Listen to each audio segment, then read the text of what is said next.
Dirt roads to rock crawling, two-buck chuck to screaming eagle, moonshine to 50-year-old single malt. We talk about it all here on Wheelin' Wine and Whiskey with your hosts, Jason and Chris. Welcome to the Wheelin' Wine and Whiskey podcast, episode 280. Chris, how the heck are you? I'm back. You are. You only missed one episode. We both missed an episode, so we're getting back on track here. We're gonna have a deluge of episodes coming up here. That's right. I know you were working your little whatever off down to Trail Hero. It was nonstop down there. I'll tell you what, and we'll do a full recap on that. I'd like to get James on and talk about all the shenanigans we got into in trails, but it was hot. And we were wheeling early morning and way into the late evening. Middle of the day was for AC, just trying to get out of the heat as much as we could. But yeah, it was good. Right on. I know you went a little radio silent for a bit, but well, yeah, it was. If you were down there, you would know why. I'm sure. It's crazy. It's a good kind of crazy, though. All right, and you're back at home in your studio. I'm at a different remote studio elsewhere. Will not be mentioned right now. Undisclosed location, and we have somebody else in the studio. We're going to introduce correct. Here. I'm excited to talk to here shortly. Absolutely, it's very cool. Okay. I don't think we have a whole lot of business we need to cover. We can do that in a future episode, but in the meantime, this is going to be an exciting, action-packed episode with our special guest. So let's introduce him and move on. Okay, sounds good. Without further ado, Dave Wong is in the house. How you doing, Dave? Doing great. How are you guys doing? Doing good, man.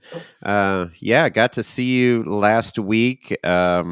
You were camped right next to us, and then got to see you at Trailbreaker and driving a golf cart and all kinds of stuff out there. So it's always good to get out to Sand Hollow, your backyard, I should say.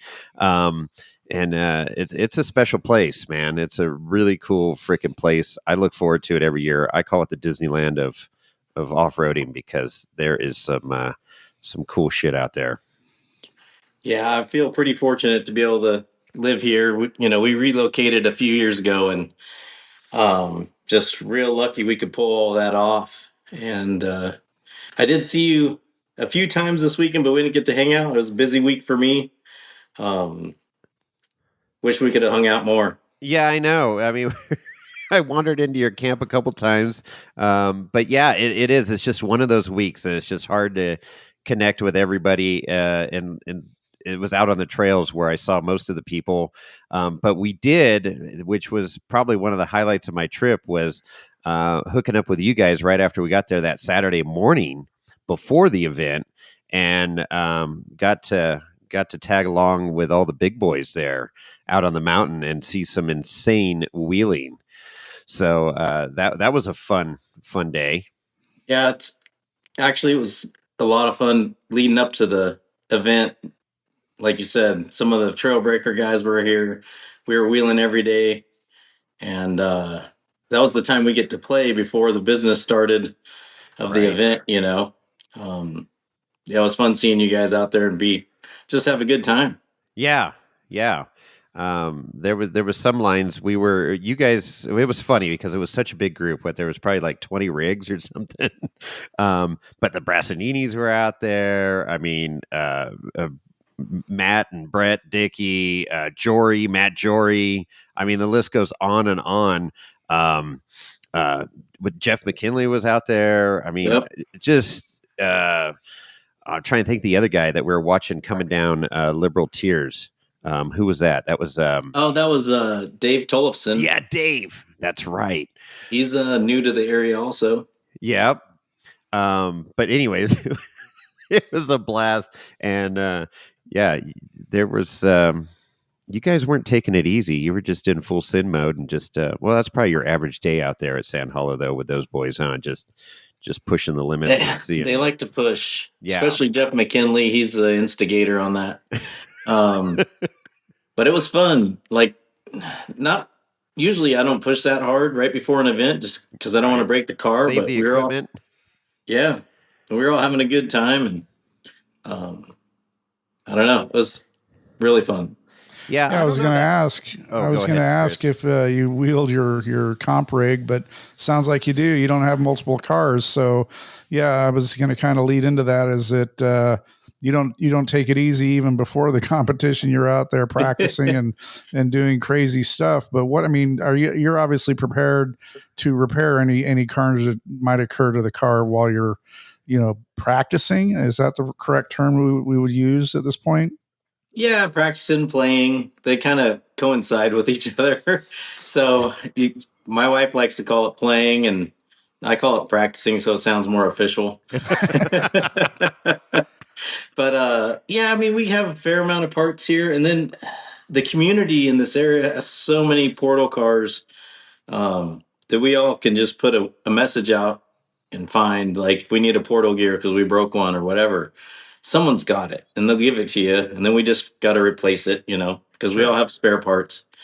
Um, the smart thing to do would be not use your comp car right before a comp, but I'm not always the smartest, so it's Well, it's having the it's not not the Gomez brothers racing team here where you got two of everything. So hey, what? you know you gotta you gotta you gotta work with what you got, right? Yeah, yeah, Well, and then it's there's the argument too of practicing in your own car. You Right. got everything's the same, right? And it's there yeah. and you're comfortable, and there's something to be said for that, because even if you did have an identical car, it probably wouldn't react exactly the same as this one does. So I don't know. It's yeah, being comfortable in your car and doing big things that you're not used to doing, like to get ready for a trail breaker, you need to be comfortable being uncomfortable.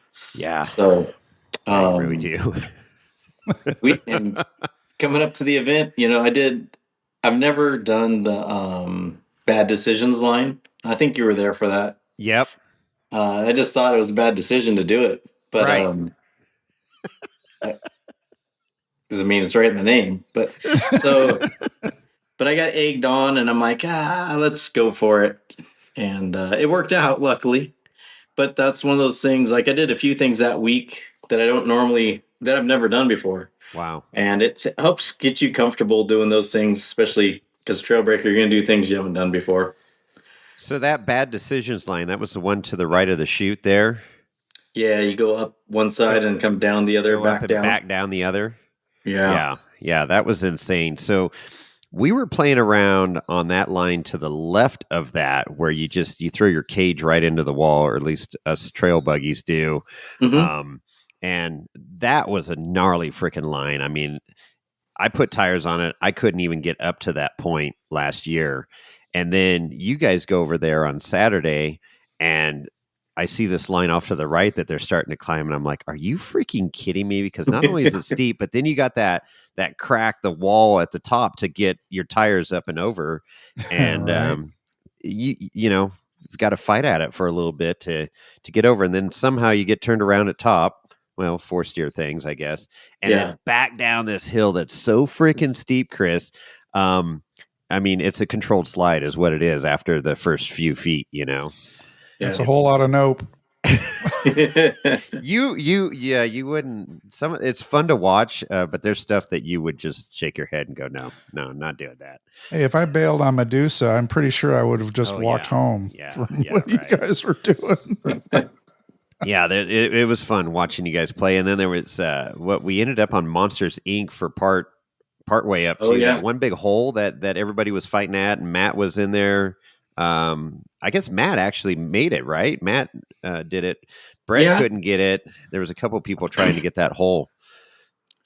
It's yeah, Monsters Inc. is definitely a challenging one. And it's one of those where you can get in there and walk it one time and then get denied the next three. Yeah. So I've been through there one time. I think I cut out a little bit early that day when they went over there. Um I can't remember. Yeah. It all runs together. It is well, and a lot of those trails run together too, as you know, they crisscross or they're parallel to each other. I mean, you walk 5 feet one way or the other, you could be on a total different trail Yeah.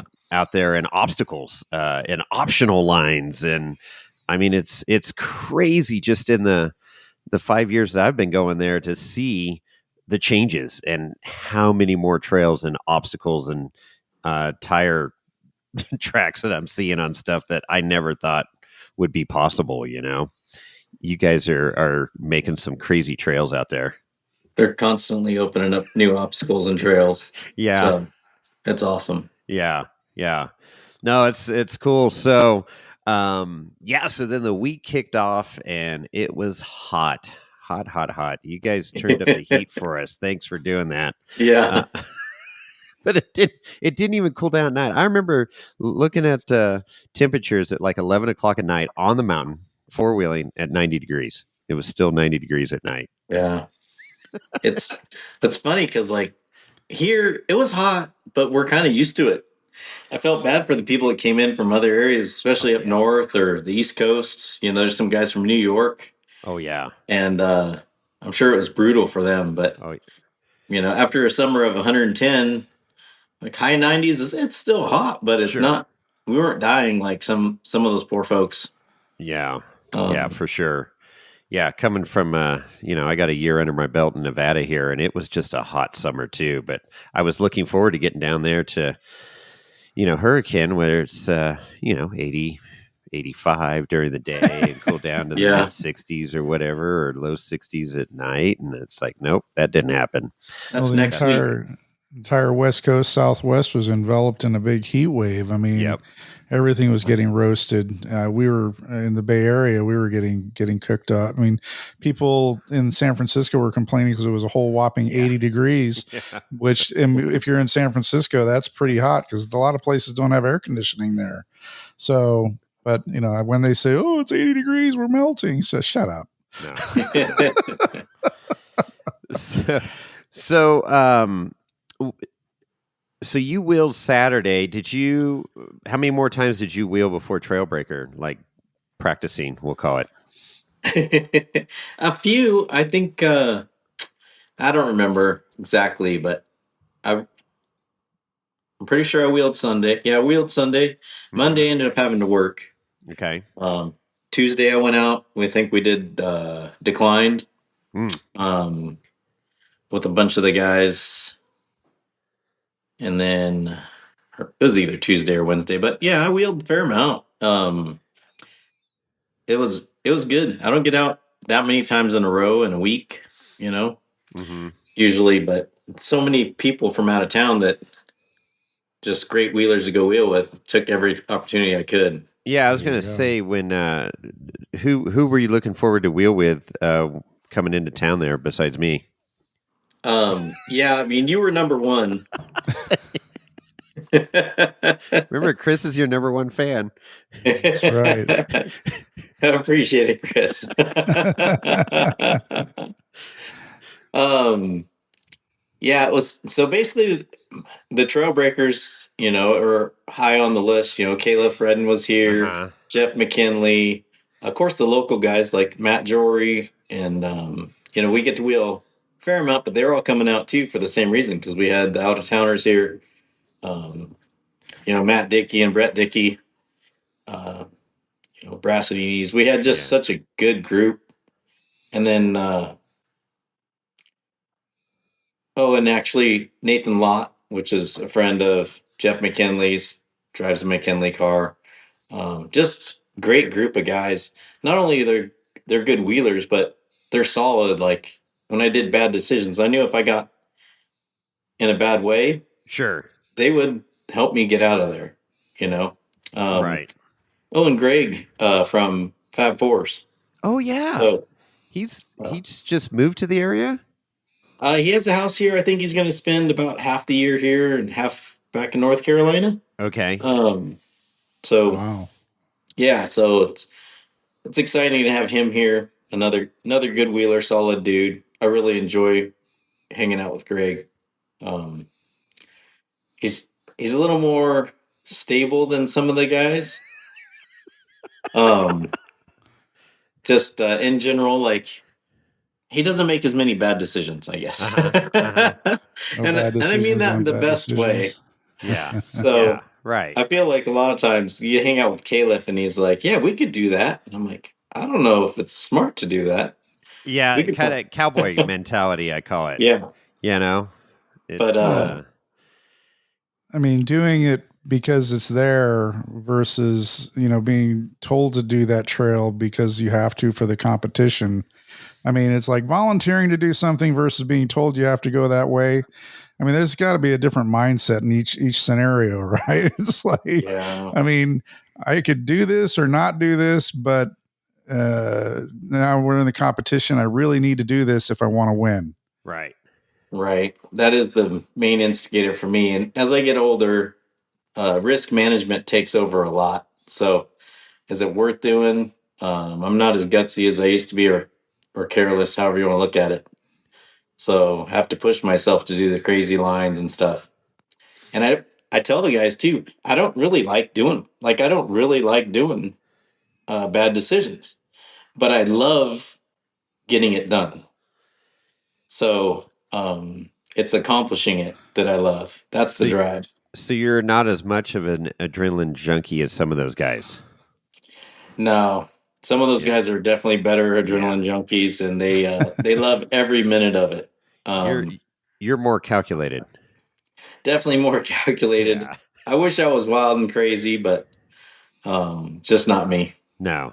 No. So I'm with you. I was very I push my limits every time I go out there, and I learn so much. I like you say, you just become a better wheeler out there. There's so much going on, and just being in tune with your rig. And I don't have force steer and all the stuff, all the gadgets that you do, and cutting brakes and lockers and all that stuff. I've got, just spooled, but you're taking the front and the rear in and out constantly to try and get that vehicle to stay on the line or go to where you want to go, or stay out of where you don't want to go, which is yeah, down a frickin' off camber cliff or something. But yeah, it's cool. The technicality is I mean, it's got to be the best place on earth, man, to practice technical wheeling out there.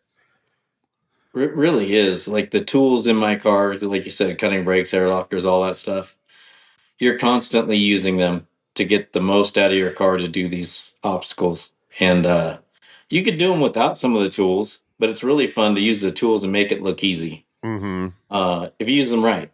If you don't Right. use them correctly, then you end up upside down, wheels up, Sometimes it can make it, yeah, it can hinder. You get too crossed up with the rear steer or something like that. But yeah, I remember you saying before on the podcast, it's like a puzzle that you're trying to figure out. And that was a Yes. very good analogy, because that's exactly what it is. And the puzzle, maybe the terrain is the same for every vehicle that's trying that obstacle, but different equipment, different rigs, different drivers, and there's just so many different ways, to get after it. And like you say, it's like, yeah, you got all the tools, you can make it look real smooth and easy, but you get somebody like Drag Axle like me just struggling on an obstacle trying to make it, and sometimes we do. Sometimes we just go, no, that's four steer territory. We got to back out of this thing right now. Yeah, But it's cool. It's fun. It's a lot of fun. it So is. I'd like to back up a little bit for some of the listeners that may not have listened to the episode that we had that you were Yeah. previously on, and kind of get a little bit of your background and what prompted you to get to the point you're at now. What was your early rig, your first rig, your second rig, whatever, and how did your career or off-roading experience evolve? Oh, it's so like a lot of things, my friends got me into it. Um your friends will be a good or bad influence either way. Absolutely. So they that my first rock crawler was a Forerunner that I bought to flip, and then some of my friends came by my shop and were like, "Those things do great at rock crawling." I had no idea what they were talking about, so they took me out rock crawling to show me what it was that weekend, and then never did flip. Well, I flipped it, but not for money. I was going to say, define flipping a vehicle. Yeah. So, yeah, we built that 4Runner with the help of All Pro and Trail Gear and Marlin Crawler, all the typical Toyota guys, all that. The Toyotas are the best vehicle out there. You guys know that. I say it all the time. Yeah, that's us. Well, Yeah. I'm not going to say it right now, but I will work it into the podcast. Go ahead. So, yeah, I wheeled that one for, I guess it was only 2 or 3 years, maybe 3 years. And I rolled it a couple times and decided it was time to build a tube chassis car that was built to flip, so I didn't have to repair body panels every time I rolled it. And then I went straight to a rear steer tube chassis in the early 2000s, Dana 60s, and stuff like that. And I was still in Northern California, so we go to the Rubicon, and actually, you guys know the area up there at Eagle Meadows, Yep. the rock pile and all that. So, and just all the Sierras we would wheel there, and Moon Rocks head over there. So then I had my daughter in 2010. Actually, back up a little bit. 2007 through 10, 2006 through 9, something like that. I was competing in Cow Rocks or in Cal Neva Extreme with Glenn Bonner, which rest in peace, buddy. He was running that, and so I competed in that for a while, and then figured out my car was too big for competitions, and I wanted to win. I'm super competitive, so I'm like, oh, we're gonna tear this down and build a smaller buggy that's a comp buggy instead of a trail buggy. Then the recession hit. My daughter came. We had her in 2010, and we bought a foreclosed home to fix up, so we had a place to raise kids. I have 2 kids. My son, who's 22 now, my daughter's 14. So they had to take some time off from rock crawling. There was not enough money to build a rock crawler, let alone support chasing events. Right. And then as I was not getting any younger, 2015, I asked my wife if I could have one more shot because I missed it a lot, still wanted to compete, and talked Jesse Haynes into building me a car. And he wasn't, like Jesse Haynes generally is, he's not super excited. He didn't know who I was, but I convinced him that I really wanted it and had the passion to do it. So he wanted to help me out, I think. He's become a great friend through the process. Cool. Love that guy. He's done a lot for me over the years, and he's done a lot for the sport, man. Sure. His cars and his axles have changed the whole sport. So I was really lucky that he lived within driving distance and build a car with him. And so in 16, I came back to the sport and told my wife when we were doing this, like, let's just try it for a couple of years, see how it goes. And as you know, it's 2024 now. And here we are. It's been a couple of years, a few times. So, yeah. And so I'm on my second car. Again, I built a 2-seat car to compete in Unlimited because we could trail wheel it and compete. And it's one of the first portal cars Jesse built. It was the 3rd Jesse Haynes portal car running. Okay. Wow. So that was really cool too. In hindsight, like at the time, I didn't realize how big a deal that'd be, but I mean, he's changed the sport, so it's fun to have the 3rd one. Sure. Then in around 2000, we moved here to St. George during COVID. And about the same time, I talked to Jesse about building this moon buggy, and because I wanted to win. And I knew I was outgunned in that 2-seater, and I was okay with that for a little while, just to be back in the sport and, doing it. So I was glad to be back, but then I should have known better. I was going to want to win at some point. So talked Jesse into building me a moon buggy, and basically a sister car to his car Tigger that he had built. Yeah. And I went up, I can't remember, Thanksgiving or something like that. I went up to Jesse's and he was building Tigger. And he even took a picture of me and made a post because I was just standing there staring at Tigger and how awesome the car was and just daydreaming about the car. And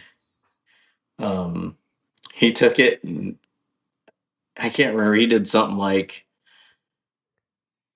look at your wife like Dave Wong looks at Tigger or something like that.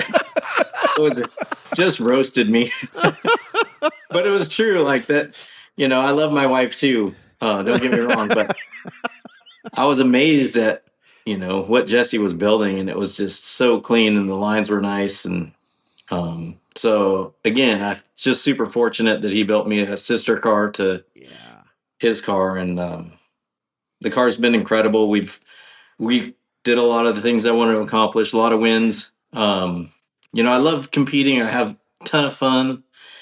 And like when I don't do good, people said, well, you still had fun, right? And I'm like, you know what's fun? Winning is fun. Winning's fun. Talk to me after I calm down for a minute. Right. So, and if you know me, I'm not crazy. I'm not just crazy competitive and have to win because I have a side that I love people. But in the moment, I can get really competitive. And then I just have to process that and get back to I'm super lucky to be doing what I'm doing and hanging out with the off-road community that is just incredible. It's really the only reason I've done this sport so long is the off-road community is so cool to hang out with. Yeah, for sure. They're very supportive and encouraging, and they find great ways to make you make bad decisions, right, Dave? Yeah. Yeah. And then if you wreck your stuff, they'll help you pick it up and drag it off the hill. Sure. Help you put it back all together so you can be on the trail the next day or in a few hours. Yeah. That's so cool. I don't know if that's a quick recap, but that's kind of a recap of how I got here. Right on. So the car that you drive in your competitions, the single seat moon buggy, it's pretty badass, portals and all the setups, stuff that's on it to make you competitive and go where you need to go. What, without giving away the secret sauce, what's your favorite, I don't know how to term this. Maybe somebody can help me, but what's your favorite mod that allows you to do things, if you can talk about it, that defy gravity, if you will? It's so this car, there's a bunch of things that make it a great car, but some of the basic ones are, of course, the portal axles, and then the visibility of a moon buggy. The only reason we put the engine in the back is so it's not in your line of sight. Mm-hmm. Like I can drive up to anything and just look over my toes and be like, oh, that's what's there. Because there's no engine in your way to. So the key to the moon buggies, besides for the low center of gravity, but the one that some people don't realize is the visibility. Yeah. The whole car, the placement of parts in the car, it's so you can see better. And for cone dodging or technical rock crawling, the visibility is huge. And actually, I've been in this car long enough now. I did a commercial for a local Jeep tour company. They'll rent you a Jeep and then take you out for a trail ride. Sand Hollow 4x4. Mm-hmm. They wanted me, when they were first kicking off, they said, hey, do you mind driving a Jeep? And we're going to do like a commercial to kick off our business. I'm like, no. And they had, I can't remember his name now, that runs the Winter 4x4, drive one of them. And they were driving their Jeeps they lead in. That's a Cherokee and a JK, I think. But I'm driving along the trail, and then you have to take a right turn and drop off down into a ravine. Well, I wasn't paying attention. You had to look like 30 or 40 feet ahead to see what you're going to get to, because you can't see through the motor or the hood of that thing. Right. So I drive up and get ready to drop down left, and I'm like, I have no idea what's there. I should have looked 40 feet ago so I could see what's coming up. Exactly. So the advantages of this moon buggy have made me a worse wheeler in general, I think. because I don't know how to drive a Jeep or a front engine car anymore. Forget to look and see what's coming up. Well, that's a civilian problems right there. Us ordinary folk, you know. I mean, I'm the same way. I have a terrible memory in that regard. And if I'm driving my Jeep on trail and I stop for a few minutes to wait for the obstacle to clear, I may not know what's right in front of my bumper, and I inevitably slam my diff cover into something because I forgot about it. So yeah, I totally can relate. I wish I had sight lines, and I know that. Oh God, this is going on maybe 4 years ago. I was right seating with Eric Wicks in his bomber going up Fordyce Creek Trail. And one of the things that just blew my mind, and this still has an engine, his vehicle has an engine in the front, but I mean, just looking down past my feet, I could see the see the U joints and the knuckles, and I'm like, that'd be a big benefit for me to be able to see what the hell's going on and not crash my diff into shit. But whatever. Yeah. Yeah. Well, that's it. So, you can see every tire from where you're sitting in that car, Dave, right? Yes. You see every tire. You look over your shoulder. There's the passenger rear, So, super cool. And I'm glad we kind of led into this because I was going to ask you, like, do you miss rec wheeling? Like just going out in doesn't have to be a stock Jeep, but let's say, a modified, what us average guys are running, a Jeep on 40s or something, do you miss that aspect at all? I do. I miss, it's not really, I guess I don't miss the wheeling as much as I miss the adventure of being out there with your friends. Right. So I have a Jeep JK that I bought from the previous owner of Zion Jeep Tours. Okay. It was a retired Jeep of theirs. And it's on 37s. And we've been going out just adventuring and sightseeing. And not too long ago, we got down in this ravine and they had a monsoon like the day before. There was mud everywhere. And it turned into this huge adventure. We're using the winch to get us unstuck. Tyler Harper was there, who's also a competitor. George Lehner was there. He had his little flat fender. That's cool. And the flat fender, I think it might be on 30-inch tires. It's whatever the military put on there. And we found a couple of UTVs down in one of the ravines. One was stuck and the other one couldn't get him out. So we winched him out. It was a huge adventure. And I burnt up a steering pump and I bent a link bashing through some of that mud and stuff because I didn't want to get stuck. But I forget what those adventures are like. Like you're outgunned and you're trying to make it work and you're using your winch to even get anywhere.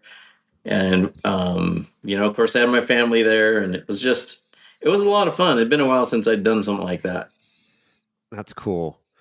Yeah, that's it. I mean, all the different runs that we go on, it's the people and being out there on the trail and then somebody breaks and trying to figure out how to get them back to camp and running again. And it's just, I love the rec wheeling, but then, you get out to Sand Hollow there for us, James and I, and we had a pretty good group this year with set up rigs, and it was like every year I watch this group progress, going harder and harder stuff. We're doing cracks now. I never thought we'd do freaking cracks. That's 4-steer territory only in my mind a couple years ago. And now we're like, okay, if we get that front end over enough, we can get the ass end lined up and we can go across this crack. Now, granted, it's not the crazy shit you guys are doing, but there's still high consequence. If you fall into that crack, it's going to take a while to get extract out of it.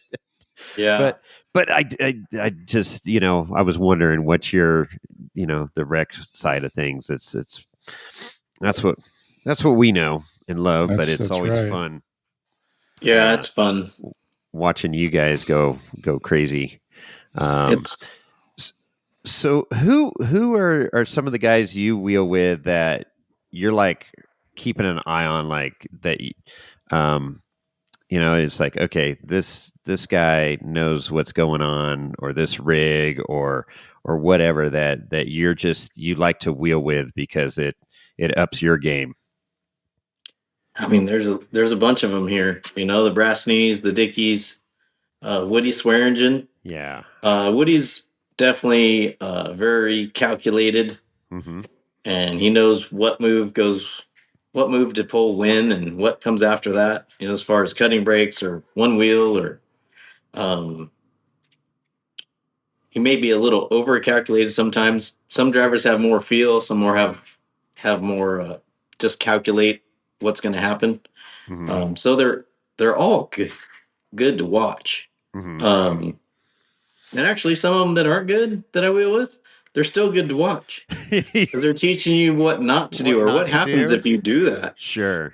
and how bad it'll get. And then after they get messed up, you got to figure out, okay, what do they have to do to get out of that? To get unstuck. So we'll go help them, and we're all strategizing. Okay, he needs to get the rear end fell in the crack, so now we got to do rear only and turn into it or turn away from it and just drag the tire through. And so you get to see. I mean, to be honest, the guys that aren't as good, you will learn just as much from, Sure. because you're learning how to fix their problems. Gotcha. Which we all get in trouble at some point. Sure. Sure. So, Sure. Where not to go. yeah. And if it happens, how to fix it. So, Yeah. And sometimes it's as simple as like 4 winches. It just That's lift all. him straight up out of the crack. It's not really driving out. It's crazy some of the recoveries I've heard of and some that I've seen out there. And Woody's kind of the go-to guy. He's done so many recoveries and fishing, as he says. But it's cool to see, because the recoveries out there are different than anywhere else I've ever wheeled. When you do get a wheel off into the crack, or it's undercut, whatever it is, it's that raptor rope that JM Rigging came up with, and go right through the holes in the wheel and extract out that way. I mean, you're pulling on stuff you never thought you'd be pulling on an off-road vehicle. Yeah. Is there any disassembly done? Because I've never been there, so I have no idea. I mean, I've heard rumors that cars get disassembled, but does that actually ever happen? I have not seen it. I've seen cars get left out there, just because they were going to go and get parts, and I've even seen cars get left overnight. Because they're going to get a new power steering pump. Instead of trying to drag it out, it was easier just to leave it, go get parts, and then fix it right there. Wow. And then another guy that, I don't know how I forgot this. It's just because my memory is terrible. But John Madcow, Himble, man, you talk about a guy that likes to push and has no fear. Him and Jeff Kleiben. Jeff Kleiben has definitely no fear at all. He's amazing to watch because, well, he also does that Red Bull Rampage stuff on his mountain bike. Sure. Jumping 60-foot gaps and stuff. He's definitely the epitome of no fear. So he'll go out there and wheel in flip-flops and do the craziest stuff. I'm pretty sure he's one of the guys that broke bad decisions. But yeah, and then John Himble, he's just always looking for a new line and pushing and seeing if he can make it. So it's he's a good guy to be out there with, because he'll just see something and then take off and try this new obstacle and make it or not. But he's out there just pushing, and oh yeah, it makes us all better. That's that group that's out here. You wheel with them, and everyone gets better. Yeah, So, you either get better or find another hobby. Yeah. So thinking about that, and the terrain and the endless options out there, how, and who, or whatever, how is the trail for Trailbreaker decided? I know we probably covered this, but who does that? Is that part of the group of hardcore guys, or is there an outside agency, or what? How does that happen? That's solely Rich Klein and his crew. Yeah. He has some help from Aaron Coleman, also spots some of this stuff. But poor Rich is running out of stuff. This year, he had figured out where he's going to have a Trailbreaker. And then earlier in the previous week, we're out messing around, and Jeff McKinley unknowingly got into part of the course trying this, just a climb. He saw a climb, and he's like, we should try that. And then Rich, I can't remember who he told, Woody or somebody, he's like, hey, keep those guys out of the Trailbreaker course. and we had no idea. He was just Right. out wheeling. And of course, he wasn't like pre-running lines or anything because we didn't know where the lines were. But it was the same territory. So all these guys that keep pushing, it makes it harder on Rich to find stuff that's not been done. And eventually he'll run out, I'm sure. But he told me, I think he's got a few more years of trailbreaker courses he's already spotted. So, Wow. um, so yeah, it's totally up to Rich. And Rich, he's been a lifetime course designer, so he can really spot lines, and he's really good at seeing what's doable and not. So, Right. So, how many years have you been competing in Trailbreaker now? my first year was 2017, Okay. and that's the first time I'd ever come down to Sand Hollow or this area. And that was when we decided we were going to move here. It took us a few years to actually get here, but yes. So I think Trailbreaker, one year I did not do it. Um, I don't remember if it was 18 or 19, somewhere in there. I was here, but I didn't get into it. Um, so they only take so many for the Right. LCQ, and then um, of course Trailbreaker. I think they cap it out at 12. 12 competitors for Trailbreaker. But now, since I won 2 years ago, I don't have to do LCQ. I'm automatically in, which is a huge bonus of winning. I Sure. mean, of course, winning Trailbreaker is my favorite win ever because it's against some of the best in the sport. Um, Right. and so and we all know that it's just who's the best that day. It doesn't mean I'm the best. Sure. And it's just who's ever the best on that day. And we have a lot of respect for each other. But that's also why that win's so big to me, is because some of the best are here, and it's just you in the car, and you don't get to watch the other guys, so it's not an advantage to go last necessarily, because you don't get to see anyone and get clues of what to do or not to do. Right. So I think it's the purest who's the best on that day at rock crawling, um, and then to beat the best, or at least some of the best, to win that huge. So it's definitely, I've won the shootout at King of the Hammers, and I've Yeah. won We Rock last year. We did really good at We Rock, but my favorite is Trailbreaker. Right on. That's super cool. Have you run the trail that you won on before since you won You on know, it? I, The Wong I way? haven't. Yeah, I have not, which is kind of weird, I guess. But One Your and done. namesake. You One should and be running done. that trail daily. yeah, it's that exit climb still giving people fits. Oh, But I'll get messages from guys, because we're all kind of the same community, that, hey, I made it up Wong way, and then they'll have a picture or something sometimes too, or a video of them going up it, and they're excited. yeah. So it's That's fun cool. that the trail is that hard to where people want to achieve finishing it, and it's mainly the last obstacle, or the last course that they're really challenged by. So it's been fun. That's It's been cool. real fun. So, with all the trail breakers you've competed in, has it progressively gotten harder, or has there been some easier years? And with that, what do you think of this year's course? I think there's been harder years, but what happens on the ones that are harder, people don't finish courses. No one will finish a course. Or one year, it was terrible for everybody. And I'm not trying to um, sell out Rich on this one, but the very first obstacle on the very first course, no one made it. Uh So you huh. had 10 or 12 guys that spent 15 minutes trying to get up the first obstacle. And it's no fun for any of us. It's no fun for the crowd. Right. The poor crowd's sitting there, and it's 15 minutes, 10 or 12 times. So you're talking, hours of watching no Sure. one make it. So they're leaving. They're going, this is stupid and we're boring, and they leave. And, I want it to be exciting for the fans as well as us. So,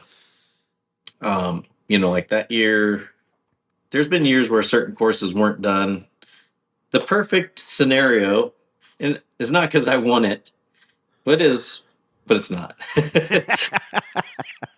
So the Right. perfect scenario is like the year I won. It comes down to the last guy, the last obstacle. No one's made it, and then that guy makes it. So Right. he's undoubtedly.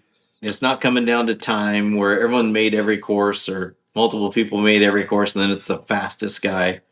Because it's not a race, but you have to figure out a way to decipher who won if multiple guys Sure. made it.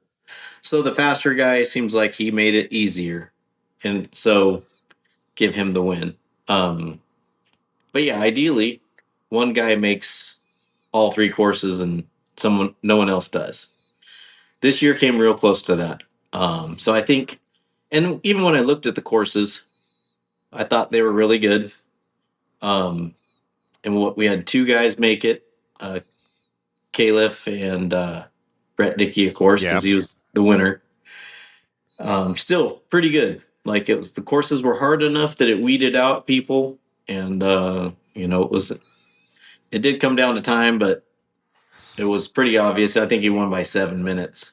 Yeah. So I thought the courses were really good this year. I think every year Rich gets, not every year, but he's getting better and better at getting that special sauce of courses that challenge everyone, but have something that will knock people out by themselves, strengths of their car, strengths of their driving. So yeah, I think this year was really good. Um, it's funny because last year's courses, I don't even remember them. Like I think I block out certain things that didn't go well for me. Uh-huh. As probably I will this year. It's still fresh, so and it's fresh wound. Like I want to win every year, so Right. it's I was really hoping to put the second win under my belt this year, but it wasn't. I wasn't even close up to the task this year for some reason. It just wasn't my day. So when you guys get to walk the course beforehand, right? Before everybody goes into the tent, and I mean, how Yeah, how far in advance do you get to look and see what you're going to do? this year we knew where the courses were, but they didn't mark them until I don't know 10 or 11, the day of Okay. in the morning. Yeah.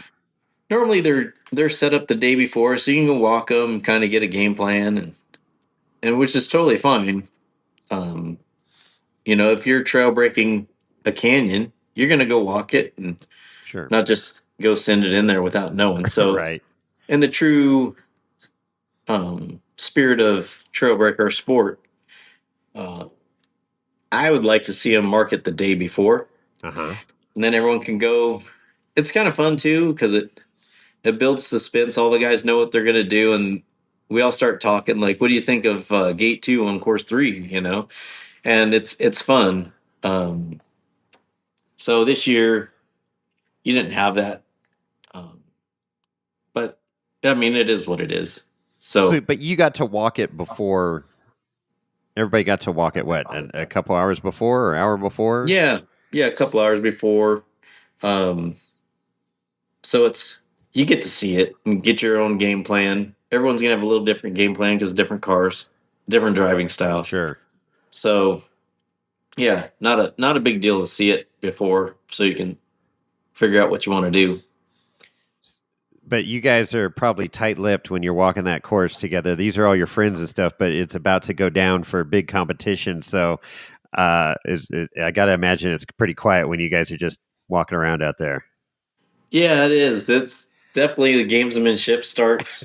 Um, as good of friends as we are, and actually, some of them will straight up lie to you. Try to throw you some bad Yeah, info. yeah, Yeah, Dave, you can totally do that. Yeah, Oh yeah. yeah, yeah. I'd hit that in second gear. And a lot of times, my spotter will be here for the event, and just like in We Rock, I'll walk with my spotter, and we'll bounce ideas off each other and Okay. game plan, which is helpful because we spend the whole year competing in We Rock, and he knows my car almost as well as I do. So sometimes he'll see stuff that I don't. So um, it's we take it pretty serious. Like as much fun as it is when it comes game time, we take it pretty serious on having game plans and not giving away too many secrets to the other guys, you know. Sure. So So then when do they do the drawing of the order of drivers? And you must have a lead weighted poker chip or something because you always get picked last. So when does that take place? yeah, it's in the driver's meeting, Okay. and Rich does a randomizer on his phone, Okay. and he'll show one of the competitors look, and then he'll hit it 3 times, And then there it and is. then that's the running order. Okay. And somehow, yeah, I've been the last 3 years in a row. Yeah. Which is, it's hard to complain. The first year I was last, I was kind of mad because I'm a fan. I want to watch the other guys. Sure. And if you're last, you don't get to see anybody. So, but then I end up winning, so it was hard to be mad about it still. Sure. And then now when I'm last, I'm like, well, it kind of worked out before, so Maybe that's the secret sauce. yeah. So far, the last 2 years, not so much. Not so much. Not so much. Maybe I can be in the middle somewhere next year. Okay. Get to watch at least some of the guys run and Yeah. enjoy the day. So yeah, it's just a randomizer Richie uses on his phone, and it spits out whatever their order is. Yeah. Yeah. So and it's fair. Sure. Oh yeah, 100%. Game of chance there. So you're sitting in the tent. Now you know you're freaking gonna sit there for a couple hours waiting Yeah. for your turn. And what kind of conversations are going on amongst the other drivers as you're hearing the crowd, as you're hearing the engine spool up, and you know that they're just trying to get up this particular obstacle, and you probably got an idea of where they're at, what obstacle they're struggling on. I mean, what do you guys? Is there any conversation going on, or what's going through your mind?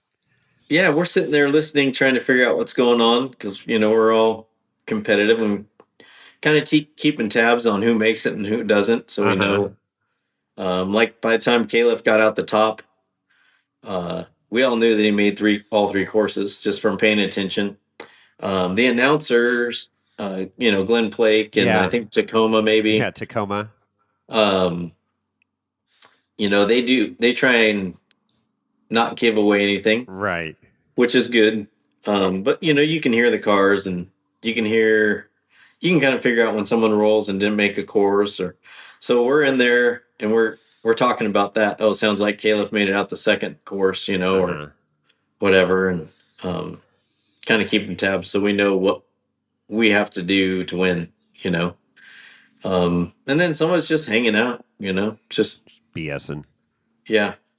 But the nerves are pretty high in there. Sure, I bet. It's not as casual as just hanging out around the barbecue or something. Right, for sure. right. The campfire. It's a little more intense. Yeah. So, and then nerves too. There's like little Charlie. I think it was his first trailbreaker. Yeah. And like a lot, we all understand it. But right before he's getting ready to go, his nerves were like going crazy. Yeah. So I was just telling him, don't worry about it, man. It's just like any other event. You're going to be fine. And he's all, yeah, I know. He goes, once I get in the car, I'm fine. He goes, but before I feel like I'm going to puke. Yeah. 17-year-old kid. Yeah. So how about Brett? Brett Dickey's probably just chilling, playing on his phone or something. I don't know if you've ever been around Brett. He is just super quiet all the time. Yeah. Hardly says 2 words. A lot of times I'll say something to him, and I make the mistake of making it a yes or no question. And he'll just nod, like. So I got to be better at asking him questions that he has to say something. With the open-ended questions. Yeah.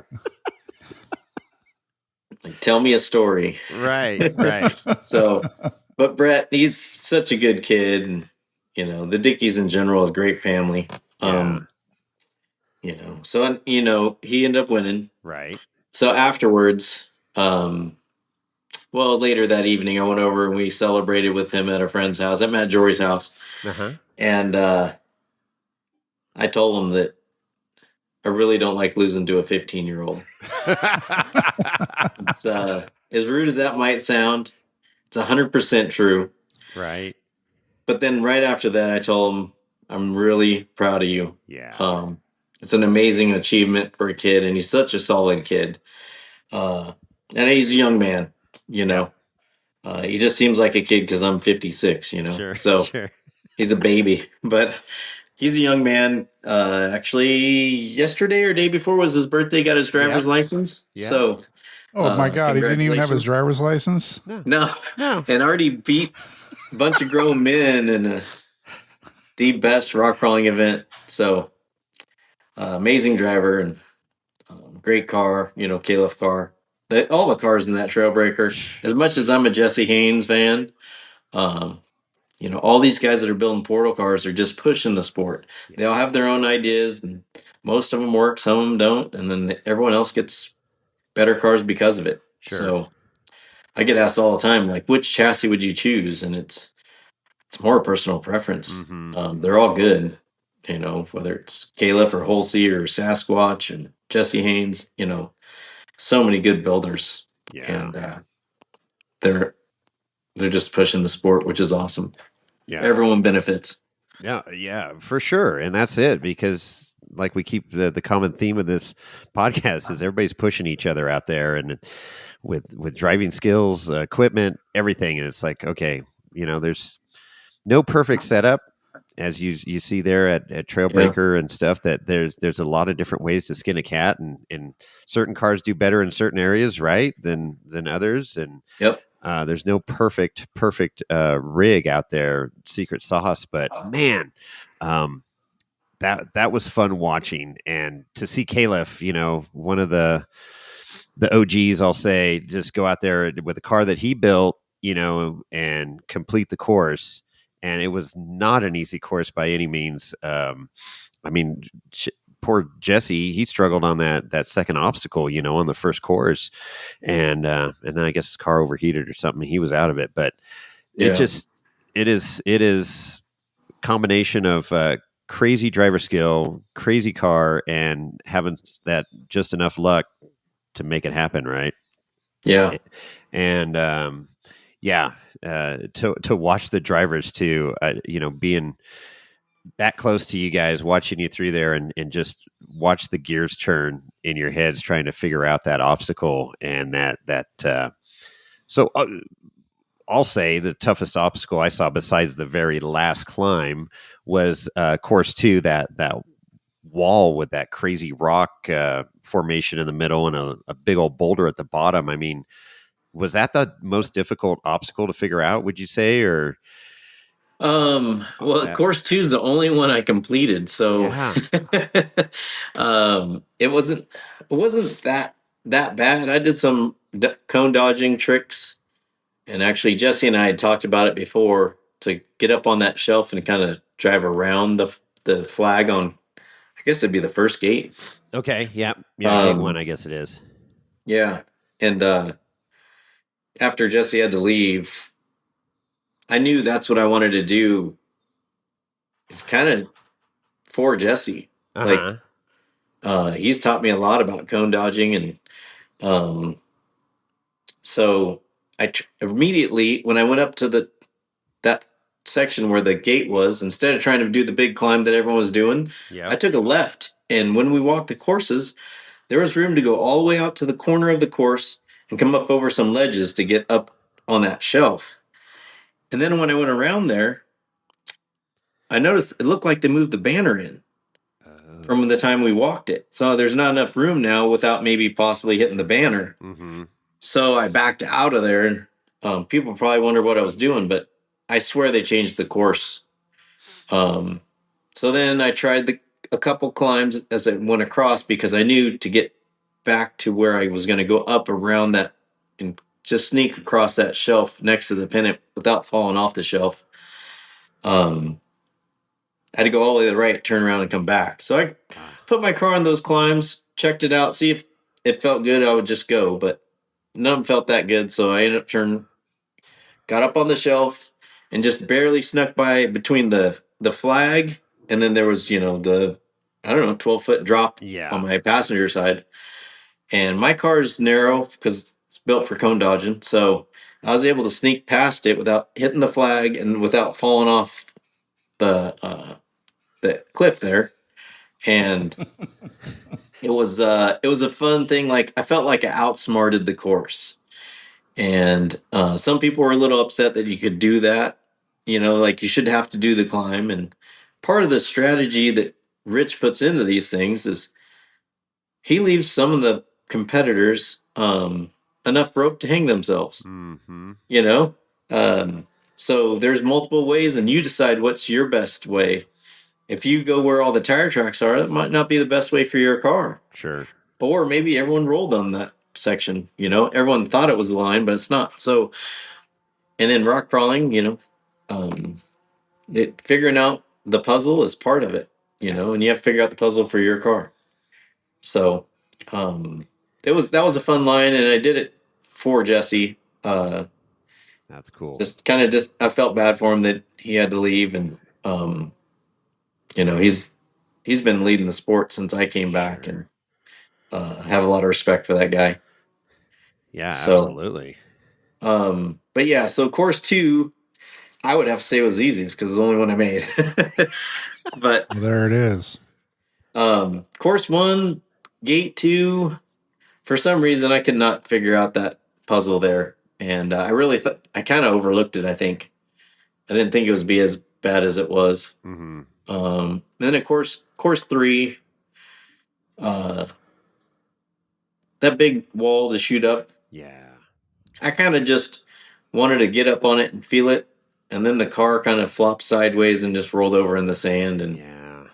it was what it was. I was frustrated because I wanted to finish that one for me, but I knew I couldn't win, so it wasn't that bad. Right. Oh, and I should say, there's this lady that the year I won Trailbreaker, I came out of a course, and I can't even remember which course it was, but when I'm really worked up, my mouth just gets so dry. I can't, my tongue sticking to the roof of my mouth. Yeah. And I don't know if I'm panting during this or what, but all of a sudden I notice I have no moisture in my mouth and I can't talk or anything.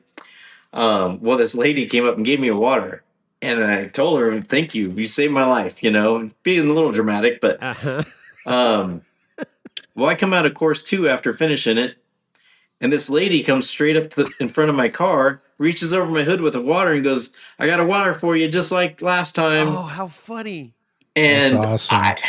in my terrible memory, I didn't recognize her at Uh-huh. all. I mean, I'm just terrible that way. But it's funny that it's super cool that she was that thoughtful that she Sure. did it again.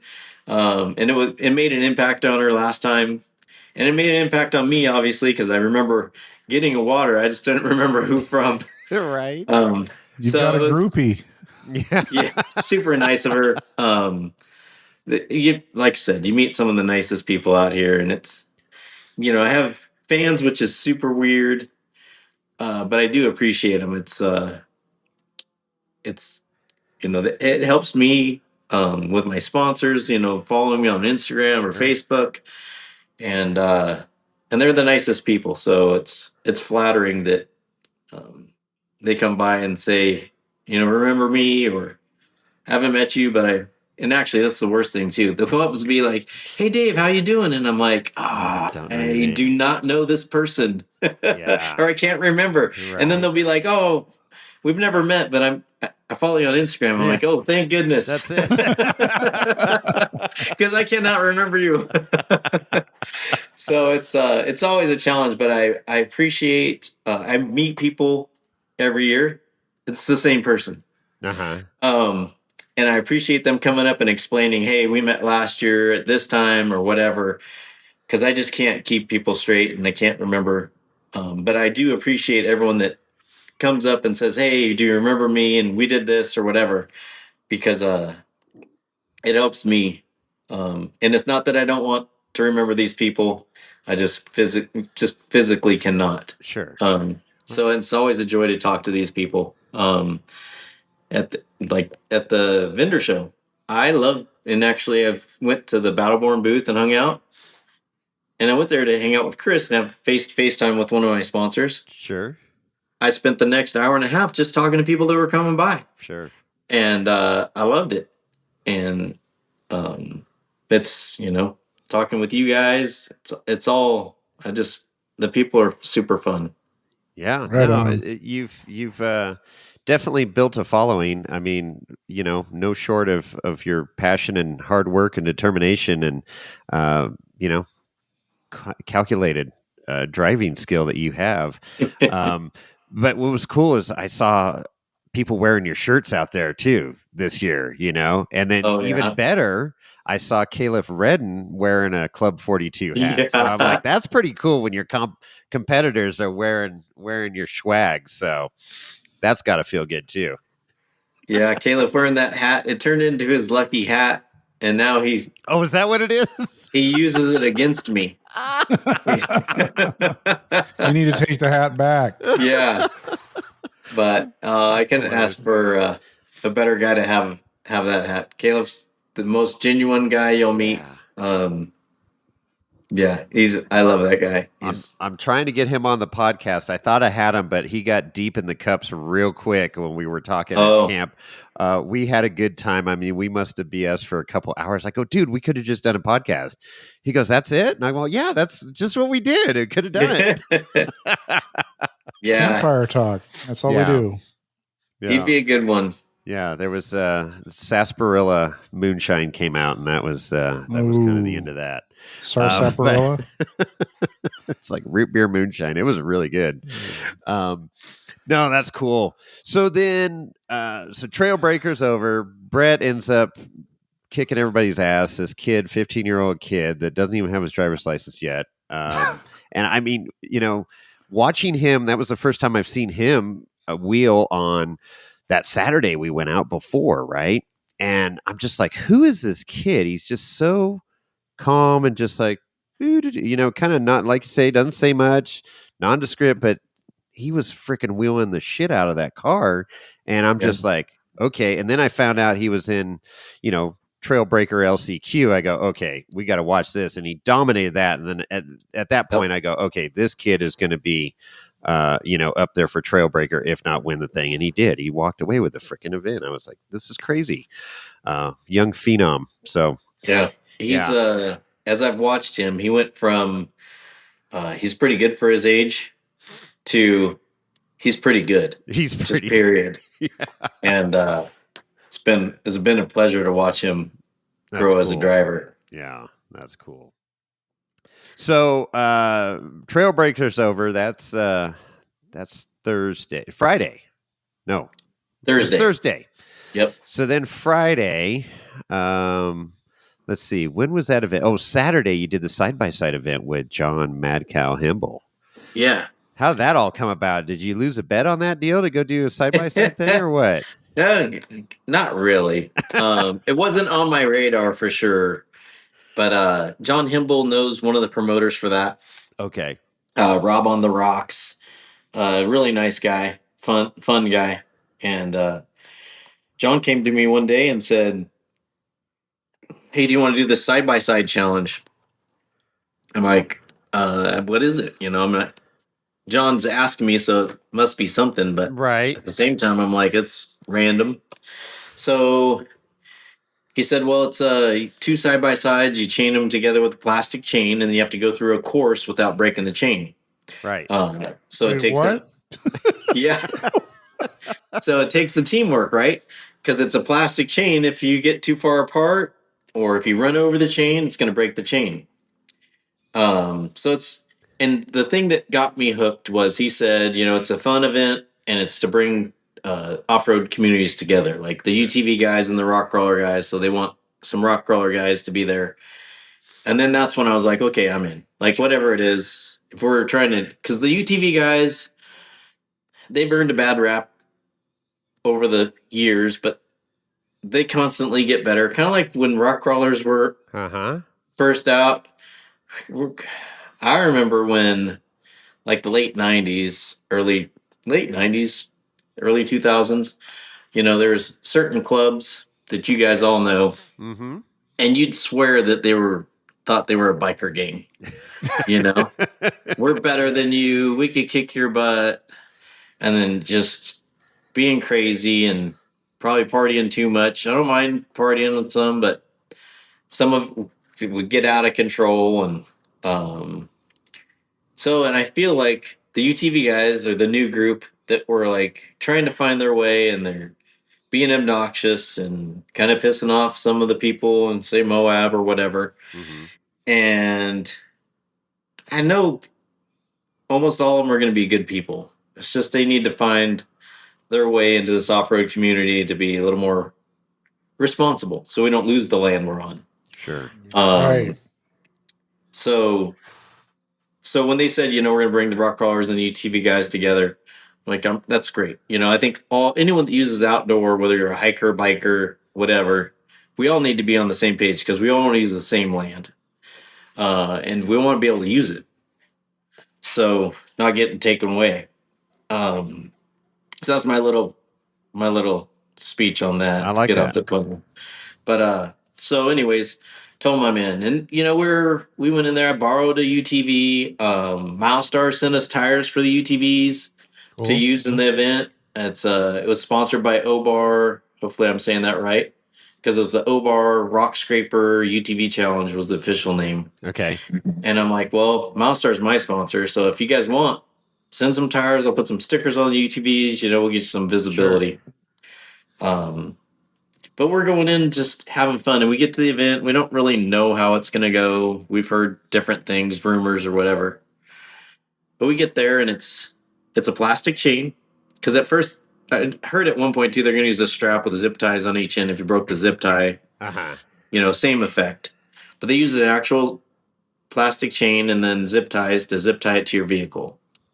It's 11 feet of chain. And then they showed us the course, and they let everyone pre-run it. Well, and then John and I, being competitive as we are, started game planning. Like, well, it's mostly right turns and only one left turn. So we need to put the chain on one side of the vehicle so it doesn't get drug underneath the tire as we take the corner. And then, we're strategizing like, hey, you need to go, the first guy, which I was the first guy, swing real wide so the second guy doesn't run over the chain. Sure. And so all of a sudden we're getting ultra competitive, like strategies and what to do. And we have our comms like we do in rock crawling, so we can talk to each other the whole time. And then we get in game time mode. It was pretty funny to watch because when we got there, we're like, yeah, whatever, just have fun. And then next thing you know, we're like full competitive mode. And I still didn't think we'd win. I watched some of these guys pre-run the course that are UTV guys, and they are so fast and so smooth. And, they have the UTVs have the clutch, and I didn't know this, but if you 2-foot it like we do in rock crawling to keep it smooth, the Can-Am does not like that, and it will shut off the throttle response. Right. No one told me. The whole course, I'm like coming off of stuff after 2-footing it, and I'm telling John, I got no throttle. And then all of a sudden it would take off, and I'm like, I don't know and I borrowed the Can-Am, so I'm like, I don't know if there's an issue with the Can-Am. Yeah. So, we broke the chain one time. So the fun part too, since it was for fun, and you guys are golf guys, they gave us a mulligan. Right. So if you broke the chain, there was one zip tie they gave you, and you use that and zip tie it back to the chain back together and carry on. And we broke the chain about halfway through the course, roughly. So John gets out to put it back in, to attach it rather. And then he's getting back in the car. And even then I was like, hey, put your seatbelts on and everything. Cause competitively, I'm like, get in the car, let's go. Yeah. But I'm like, safety first. And, waited for him to tell me he was all buckled in and ready to go. And then we took off. And I think our time it's not going to sound fast because it wasn't a real long course, but it's 4 minutes and 22 seconds. Yeah. Wow. And then after, I think we were 5th out of 15 guys. So when we got done, we were in first place. So I immediately went to Rob on the Rocks and the announcer and said, hey, are we in first? He's like, yeah. I'm like, all right, we're celebrating right now before someone beats us. We're in first. And then, to my amazement, that held up and we ended up winning. The guy from UTV Pros locally, he had a really good run. There was Jake, and I don't know how to say his last name, Verse or something like that. He's an actual UTV racer. Uh-huh. Um, Versi. Versey, Yeah, I think it's Versi. you know who I'm talking about. Yeah, I know who you're talking about. He's from Idaho. Legit races. That's his career, is UTV racing. So obviously, if we were just racing, I got my butt kicked. But I think the whole key to it was I'm so used to working with my spotter on the comms, and John Himble's the same way, Sure. that we worked real well together on the comms and Good. communicated what needed to happen well so that we could both do it. And that's the only thing I could figure out how we won, other than dumb luck. Well, Uh, it was fun to watch. I've got your whole run on video. I recorded Oh, it, nice. so yeah, you'll have to send that over to you, and you and John can laugh about it. But yeah, some friends of ours competed. They were third off the line.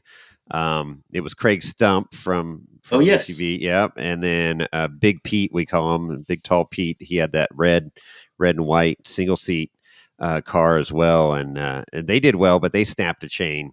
But they were very slow and calculated, where you guys were a little bit quicker and stuff. So, anyways, it was fun to watch. It was a cool event. I Now, think did that they end up second? they did, yeah, Yeah. first place for loser. So yeah, they ended up second, and which was cool. Yeah. But yeah, no, cool event. I'd like to see that with some Jeeps at some off-road event too. I think that'd be fun with That'd be a hoot. Jeeps doing that. But Years ago, we did a cleanup challenge at an undisclosed place. It wasn't supposed to be a competition because you couldn't have a competition without a permit. So we were doing a cleanup, but they called it the cleanup challenge, and you had teams of 5, and it was the fastest you get your team of 5 through the course. And the Rock Gods were there, which was like Jeremy Winters and Jesse Haynes and some other guys. And there's a lot of big names there. And our club was never invited to one year. Sonora Posse, one year someone couldn't show up, so they let us come in. And we figured out the fastest way, and I don't know if we were the first ones to figure it out, but fastest way to make sure all 5 get through the course, put a tow strap between every single one of them. Then if someone gets stuck, you just start pull yanking right on them. out. So you have There the you best go. guy in the front, most capable. So you make sure he makes it up, and then it goes down to the worst guy. So because if the worst guy's not making it, you got 4 cars that are already up and yanking on them. And then sure enough, we won that. The very first time we ever got invited, we won and pissed off everybody. He didn't get invited back since. We did got invited back next year, and man, we really wanted it, but I think we ended up second the next year. Someone else won. But yeah, kind of the same. It was another way to have fun unconventionally, you know. Sure. So yeah, like the Jeep thing, you could do something like that too, where you tie them together, and then the team's got to get through the course together. Yeah. You know, however you want, pulling on them or whatever. That's great. That's cool. And I've never been on the back of a tow strap, but I've been on the back of a few push straps. So those are rare. Those are hard to yeah, come by. They're very Chris looks expensive, too. confused. I am confused. It's like you never want to get towed because that's kind of the Yeah. toe of shame. Yeah. So Yeah, I know. I've had my Those- bumper ripped off doing that. Yeah, he did. Yeah. He had a bumper ripped off his Wrangler once on a Oh, snow wow. run. Yeah. Yep. Up there Snow outside run, of she Polar gone. Pines. The bumper left the chat. oh man, It was great. It was hilarious how that all yeah, I bet it was. literally unfolded. But yeah. We have shirts to commemorate that Should have moment. kept that bumper, Chris. You could have hung that up in the garage. That's great. Wall stories art. right there. Yeah, no, I know. It's she gone. That's scrap metal at this point. Yeah, I know one thing I wanted to ask you that I didn't notice this year during going back to Trailbreaker was there's always 3 or 4 courses to go through, but they usually cover you guys in between courses if you're waiting for the next competitor, and they didn't do that this year. and on Trailbreaker, you said? Yeah, on Trailbreaker, right? Didn't they? Wouldn't they would like hide you so you couldn't see the other drivers on course? Yeah, yeah. So, and they still, well, I don't know how they did it, but they would. I was waiting. I had two guys to go before me on course 3, Mm-hmm. and Aaron Coleman that helps run the event. Right. He was sitting there with us, so it looked like we were right where we could see. But Uh-huh. whenever anyone ran, he made us turn around. Oh, okay, so you couldn't see. All right. Right. Yeah, So 'cause yeah, I remember in years past, there was like one section you guys pulled up to and you could see there, but they threw a tarp over your car, so you couldn't see. yeah. Yeah. Okay. So Okay. it's still that. Okay. Um, All right. All right. so. Yeah. Well, man, cool. What? Anything else take away from Trail here this year? Been doing it It for a was. few years. I thought it was a really good event. Had a ton of fun. Actually, on my way out of the park, I text Brandy and Rich to thank them for a fun week. Um, it was really busy. That's the only thing with doing 3 different competitions. Mm-hmm. It didn't leave me a lot of time to hang out with yourself or any of the people that I enjoy seeing at the events. Not any, but as many, Sure. I should say. So I barely made it down to the vendor row, and hung out with Battleborn. They got us those brand new forged 20 by 8.5s right before Trail Hero.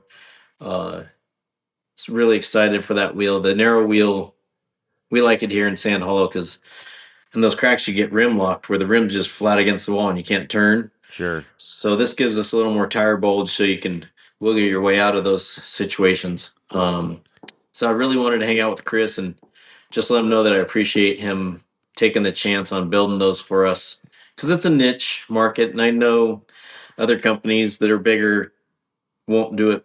Even though I know one company in particular, the motorsports guy, really wants to do it for us, but he can't get it past the bean counters Sure. because they'd rather sell 10,000 wheels to the Jeep Sure. crowd Sure. instead of a couple hundred to the rock crawling crowd.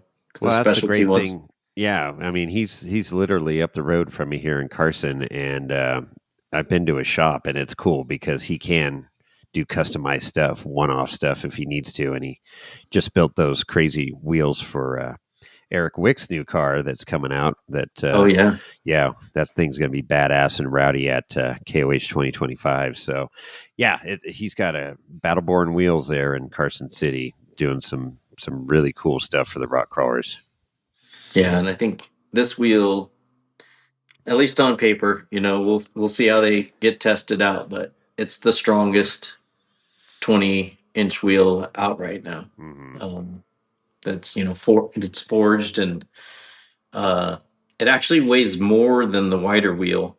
So that the flow cast wheel is 9 3/4 wide. This is 8.5, so it's 1.25 inches narrower. But the forged wheel weighs 4 pounds more. Wow. So the amount of material you put in critical areas, not only is the material stronger, but there's more material. So I'm really Matt Dickey's going to be the one to test this thing Okay. because he's like a bull out there. He just shoves his car through stuff, and he did break a couple wheels, I think, back east when he went to X Rocks. So those guys, it'll be interesting to see how this wheel holds up. Okay. So it's an exciting project that I got to be a part of, and I'm hoping it's all we were hoping. Yeah. So far, so good. So that's cool. So go ahead. I just listened to was it 279? Uh-huh. And there was word that you might go to UTV Takeover. Yeah, I'm waiting. I don't have my golf cart right now. It's buddy of ours, Anthony from DF Fab. He's down near the Sacramento area here in California, and he's been building these tube chassis and stuff. I think he's done 26 cars now, 24, 26 wow. cars, somewhere in that range. Yeah, he's building a cool 4-steer buggy, recreation buggy. Okay. But super cool. He was out there. This was his first time to Trail Hero, and he lost his mind out there. Yeah. It's one of those things when you first go out there and see that terrain, and they were out night wheeling and day wheeling and just checking it out. He has family out there. He built this 5-seater family wagon buggy, so he could get his whole family out there on the mountain, which was super cool. And then he had his fun little 2-seater as well. But anyways, he was developing this tire carrier for the Can-Ams X3s, and he goes, "Hey, I need your car when you get a chance." And so I'm like, "Hey, I'm in full, Sierra Trek Trail Hero prep mode. I'm not running my golf cart right now." So I brought it down there a couple months ago, and I said, just after Trail Hero. And I had no intentions of going to UTV Takeover, but my buddy Big Pete there that competed in that UTV challenge, he's like, "Dude, you got to go. You got to go." I'm like, "Shit, I just got back." So we'll see. I did talk to Anthony. He is working on it. But yeah, that's a quick turn and burn, man. That's is about a 10, well, with stops, about a 10.5 hour drive. So it's a one dayer, but it's not terrible. But yeah, we'll see if we can make it happen. Yeah. If I do, I'll look you up. Yeah, you should. Yeah, it's I guess in the recap of this too, like the whole event, you didn't make it over to the gala, huh? I didn't. It was a good night. I feel like, and maybe it's just my spirit, but I feel like all the events went pretty well. You know, whether it was a kickoff party, Yeah. it was just the only thing I didn't like was I didn't have enough time to do everything. Right. But that's typical of Trail Hero. I think they do that on purpose. There's no way you could do everything. There's no freaking way. And now they got overlapping events, so it's physically impossible. But yeah, it seemed very smooth. It went well from my perspective. Had a lot of fun and just did a lot of wheeling. 9 days straight of wheeling. It was Wow. that was great. And it's not easy wheeling out there, so it wasn't just trail rides, Forest Service roads or anything.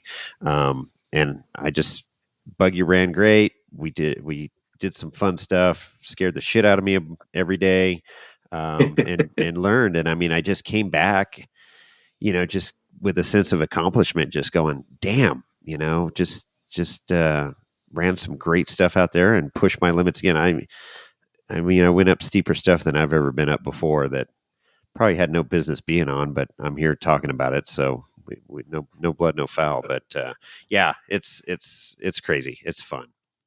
I love it out there. Yeah, I'm jealous of you guys. You got it right there. But we've got Rubicon and stuff over here, as you know, is pretty freaking great as well. Yeah, the Rubicon's not super hard, but it's still one of my favorite places. It's just so beautiful. Yeah, it's different beauty. It's beautiful here too, but just different beauty. Yeah, we're hitting Barrett Lake this weekend. So, really? Yeah. Because that's like a short window for that place, right? Before it shuts down. I was just talking to a gentleman. He said that plane wreck's still out there. Yep, it is. It's probably been, I bet it's been 20 years since I've been out there. I saw that plane wreck. Yeah. Yeah, no, it's still there. We hike up to it and check it out. And I mean, it's still very, very much there. So see the engines and wing, and the fuselage has been gone for a long time, but everything else is there. Which is crazy. So yeah, it's a cool. I love that trail. It's a great little gym, but it's only open like 3 months out of the year. That's right. So get Chris out there on it. Right. Chris. Yeah, Chris is gonna have to wheel more if he wants to stay on this show. Like, I need to retire. I need to retire like a lot of our listeners and my co-host. Like a lot of my listeners. Oh shit! Yeah. It's all good, man. All good. Sorry, Chris. No, that's all right. Trust me, I want to be on the trail myself, but I'm in the midst of a construction and growing here at work, and things are just absolute mayhem. But it's as life goes on, obstacles come up and that prevent me from being able to do things that I love to do. And hopefully at some point the window reopens and I can get back out on the trails and start enjoying what I like to do. Yeah. Yeah. So I don't know if Chris knows the whole story either, but that last year you were signing posters, and I was digging through my phone trying to find the picture, and I finally sent it to you. But so you were signing posters, and then I was at the vendor area, but James goes, "Oh, Dave's over there signing posters." I go, "Oh, I got to get a poster." So he went and got a poster for me, and you signed it to Chris, my biggest fan. And so so that's proudly displayed in my garage as garage wall art. But the story behind that is because when you and I first met, you were calling me Chris, Dave, and so that kind of stuck. So I was busting your balls this trip too about it, and I had to share that story again with Chris. It made us friends forever. Exactly. There it is. That was the whole goal. That's the story. I'm not mad Absolutely. I'm honored. Yeah. I'm terrible with names. And you probably told me just like 5 minutes before we started the podcast. And then I'm like, hey, thanks for having me, Chris. Yeah, thanks, Chris. Right on. Okay. Chris is the star of the show anyway. It's all good. That's right. Hey, Dave, do you want to give any more shout? You've mentioned Battleborn Wheels a couple of times on the show. Do you want to give any other shout outs to your other sponsors? I would love to. There's so many people that make this possible for me that I truly appreciate, and they're great people. I've been really lucky to partner with a bunch of good companies. That's some of the ones off the top of my head is Crazy Cruiser Motorsports. They came on this year. Of course, Milestar Tires. They came on this year as well, and they changed our whole year for us. Oh, good. It's expensive to do, especially on a limited income. And, JM Rigging's been with me for a while. Jim's always in my corner helping me out, whatever I need, ropes or what have you. American made ropes. And I'm terrible at the summit of peak of my car. But Axial's a new one. And actually, this is something that I always wear a helmet when I trail ride. I think everyone should if they're doing anything extreme rock crawling. I know we're going 3 miles an hour, but you never know when something could go wrong. So I always wear a helmet. I don't even have a spot that will hold my helmet in my car. I don't latch it on the cage. That way when I take off, the helmet's just kind of rolling around in my car, so I put it on so it won't. And I wheel with some of the most extreme, some of the best wheelers. Most of them don't wear a helmet. But the cage is obviously going to save our lives. But the helmet is to save you from the cage. And I talked to Axel from Axel Off-Road, and it's truly his passion to get people in helmets so that they can do whatever dumb stuff we want to do and not have to drink out of a straw the rest of our lives. Yeah. Sure. That's a brutal way to say it, but Woody Swearingen told me about that saying. He's rather wear a helmet than drink out of a straw. Yeah. So paints the picture. Yeah, and it's I feel like it's not a big deal. You get a skater helmet or whatever. They're not super hot. But all my friends are some of these extreme wheelers, and I'm not in a position to tell them what to do. They're grown men. But I would just hope that nothing bad ever happens to them. Right. If that takes wearing a helmet, then so be it. So when I talked to Axel about his mission, and I was like, I'm on board, because I was wearing a ProTech skater helmet before, and it worked fine. But with Axel's mission, I'm like, yeah, I would love to support you. So there's my little speech about that. PSA, yeah. So, but yeah, it's there we go. Good job.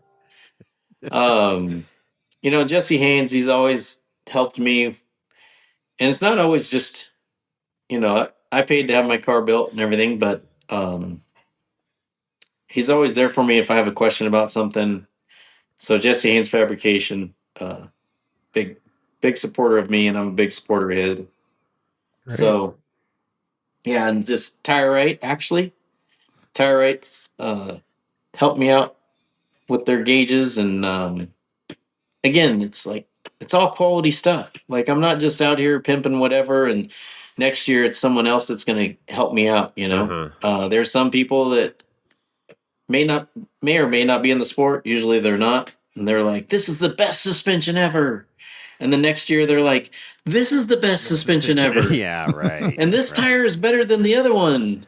And it's like, I mean, let's keep it real. Yeah. We're out here proving what stuff works. So even if I said, whatever tire I'm on is the best one ever, you can just watch and see what happens. Sure. I'm obviously not going to be able to make a tire that's not good look good. Right. So, you can't put a BFG All-Terrain and say it's the best rock crawling ever, because it's not even in the category, right? So, but they paid me money to say this. Yeah, right. So it's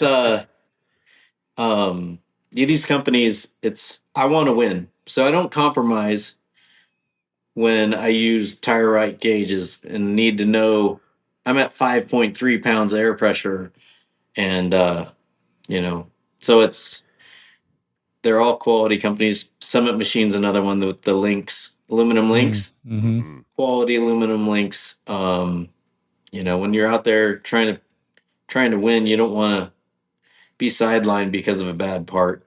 So, and if anyone ever has questions, the biggest one that's been fun this year is, of course, the Milestar tires.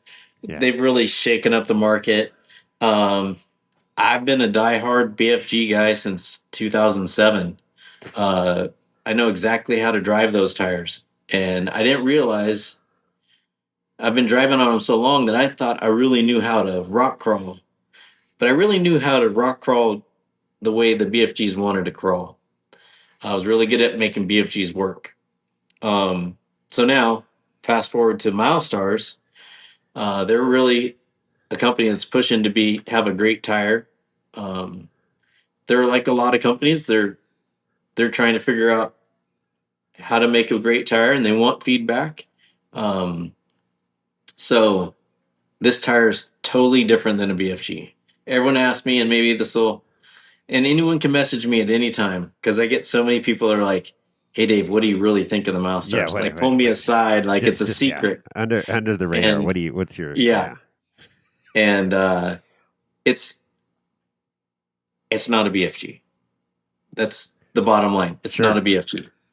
It's totally different than a BFG. The carcass is different. And if you really dive into how tires work and what makes them work, obviously BFG is pretty good at figuring out this. But the carcass is different. The rubber is different. BFG is the only one using that rubber that they use that I know of. Everyone else, Maxxis, Mickey Thompson, whoever, has got some form of a soft compound. Even Falcon that came back into the market. But so the tire is totally different. It has more energy than BFG, different rubber, likes to work different. So I've had to learn how to figure out this Milestar tire, how it works, and then use that to my advantage. It likes to be turning a little bit. It likes to be a little bit warmer. It takes a little more break-in than a BFG. And actually, I've learned too, the sidewalls take a little more break-in than a BFG. But once you learn how they work and then drive that way, which has been a challenge for me, like I said, since 2007, I've been driving BFGs. And I know how they work. And I didn't realize that I was driving the way the BFG wanted to drive. I just thought I was a really good rock crawler. But I was driving the way the tire works. Now I'm trying to learn how to drive the Milestar the way it works. Interesting, yeah. So, and being a puzzle person, like putting the puzzle together of a course or whatever, it's been really fun to try and figure out the puzzle of the tire. And then compare them, and then give feedback to Milestar. We've been cutting the tread pattern so it'll wrap around rocks better, which isn't necessarily great for road, but for off-road.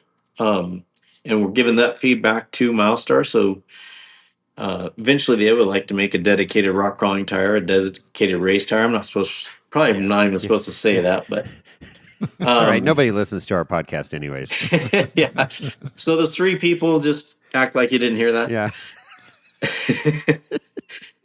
But they're a company that wants to support the sports, off-road sports, and it's a pleasure to work with them. They're all good people that are enthusiasts.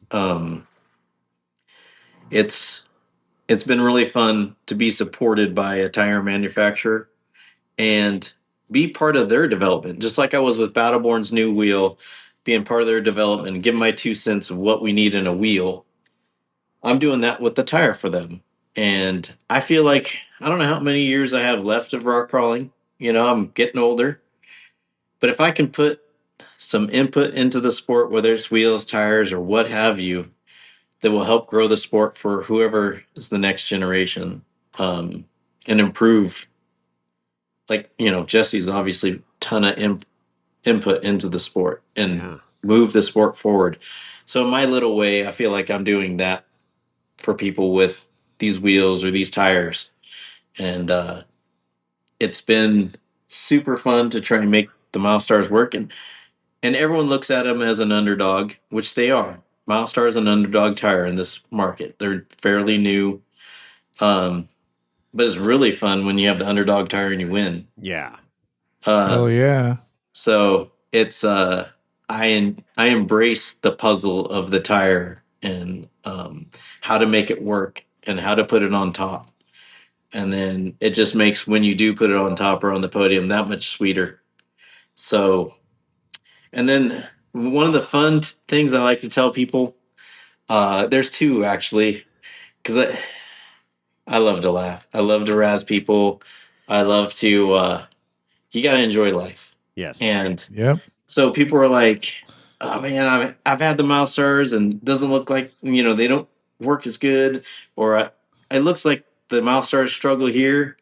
And I'm like, you just have to be a better driver. So some of my fellow professional drivers that we have this conversation, it really gets them going, So, and then it's the Indian, not the arrow. So, and I embrace that. Like, I need to be a better driver on these tires. I need to be able to drive these tires better. Because they obviously work. It's just figuring out how they work and using that. And then the last one is, the price point on these Milestars. You cannot get a better tire in this price point. Wow. I think they're $600 for a 42-inch sticky. Wow. It's pretty much half of any other one. Yeah.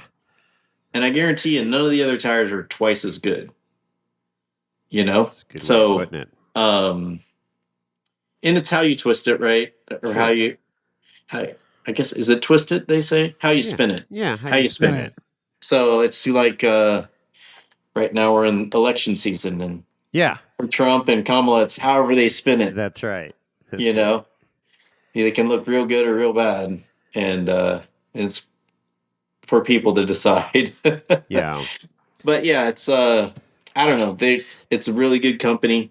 They have a lot of good people that I've met that work there, and it's been nothing but a pleasure to use these tires and then accept the challenge of putting them on top, and then and just shake up the market. It's finally a tire company that supports the sport.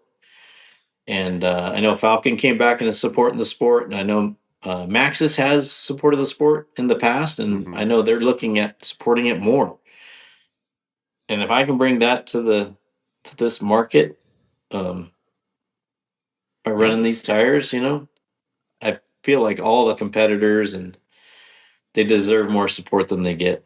Yeah, that's super cool to be on that, development side of things, though, where they're looking for feedback and to get honest feedback from you. And I think anybody that's been listening to this podcast knows that you're an honest guy. You're throwing it out there. You're not selling it because they're giving you this product. And that's part of your brand, that you've built up over the years, and that's something to be proud of, and that's cool what you built. Man, and you're how many? What's in the future for Dave Wong as we're wrapping this thing up? What's I know you're going to compete as long as you can, but anything you want to share coming up? Yeah, I mean, next year we're looking at a full schedule of competitions again. Looking forward to that, and something that's not super exciting. There's probably a job coming up in the future. So, as some of you that are closer to me know, I've kind of been semi-retired since I moved out here, and the fun money is running out. Sure. So real life's going to have to kick back in. So that'd be another challenge. It'll be interesting to be able to work more full time and still compete competitively Sure. and be dedicated enough to do that. I know a lot of people do that. Yeah. I've been super lucky to get away with what I've got away with, and my wife putting up with it. She's not always impressed by me, but still hangs in there with me, which I really appreciate, and the family too. So Yeah. I've had a ton of support here, which, as any racer knows, is a very important. I don't For know sure. any. I don't know very many racers that will give up their family Yeah. to race. Right. No, absolutely. Family support is very important. Yeah. So, but yeah, so next year, looking forward to competing again. We didn't hit all the marks this year like we did last year. We won the Western Series. So, real proud of that, putting the Mile Stars on top of the Western Series. We didn't win the National Series. So, last year we won kind of everything in We Rock, which was awesome. But then it set the bar pretty high to try and match that this year. Right. So we dropped the bar down a couple notches this year, There you go. and then next year we'll go back after it. And is I'm just super competitive. I want to win, and it'll put me into depression sometimes for a day or two after I don't do well because I'm so competitive. But I know in the end it's not the only thing. Right. Having fun is a big thing. Mm-hmm. So it's just whatever drives you. For And, sure. For sure. I feel like everyone should have a hobby they enjoy, whether it's collecting stamps or rock crawling like I do. Yeah. You have to have something that makes life fun. For And, sure. this is it for me. Yeah.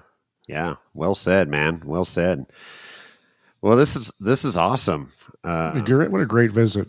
Yeah, thanks for taking some time out for us here, and I wish we could have done it live out there, but I'm glad Chris could join us here, Yeah. so you could really meet who the real Chris is. Will the real Yeah. Chris please stand up? No, so yeah, super cool. And, sound effects are in effect. So yeah, Dave, man, pleasure. It's always fun catching up with you and seeing you compete and watching all your IG posts and everything. You're very active on social media. Club 42 Racing. Go check him out. If you're not following Dave, go give him a follow. You got any other social pages there? Are you doing YouTube, TikTok, or anything like that? Or I've done a little YouTube and a little TikTok, and I haven't found enough traction there to inspire me. Okay. And I know there's some guys on YouTube that make good money. And for half a second, I thought I could do that. Yeah. Then I realized I spent 8 hours trying to edit a video that was 20 minutes. And hours of editing. Yeah. No. So I just stick with the quick and easy stuff on Instagram and, Facebook. It's also Club 42 Racing. Okay. I enjoy, thank you for having me. It's, I enjoy your show. The podcast is the only one I consistently listen to, and it's because it's fun. And it's fun to be on here. So you guys need to have me on more often. Okay.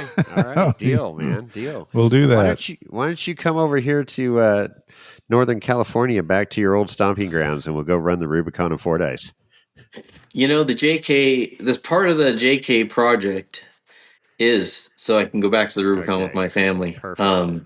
It's last time I ran it was in a buggy, and I don't know that that's necessary. It's not, but it's fun.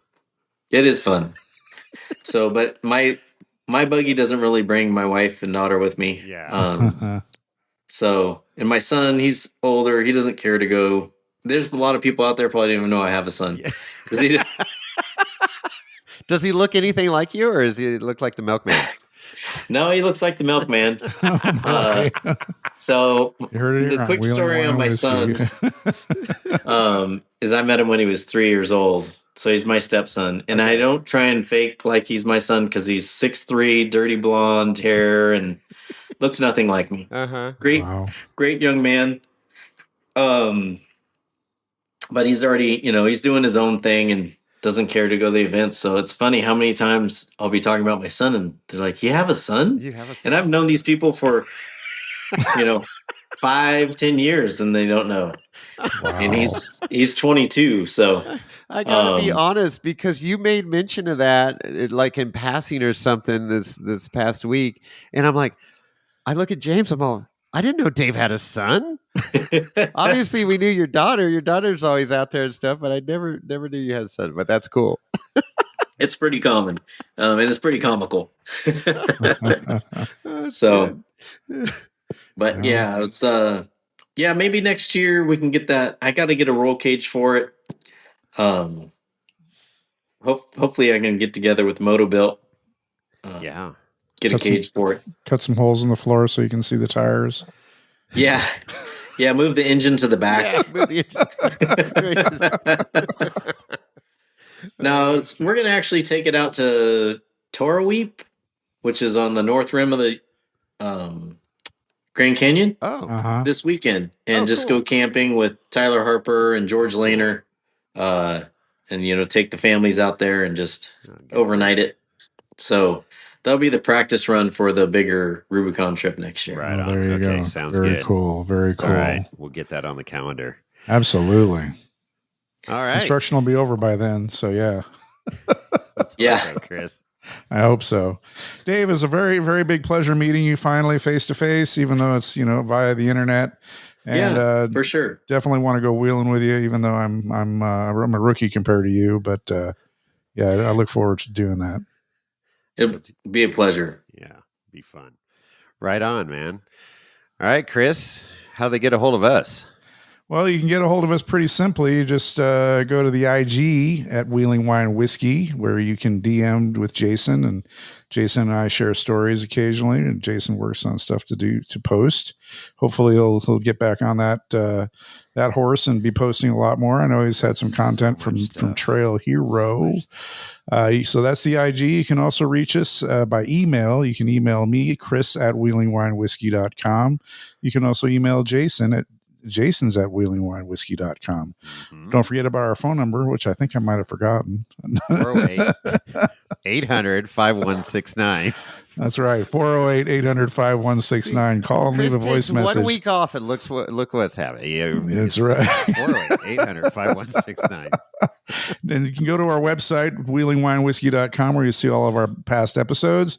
And of course, links to our support people. We have discount links there, and also links to our merch store, which, as I like to remind people about this time of the year, the holidays are just around the corner.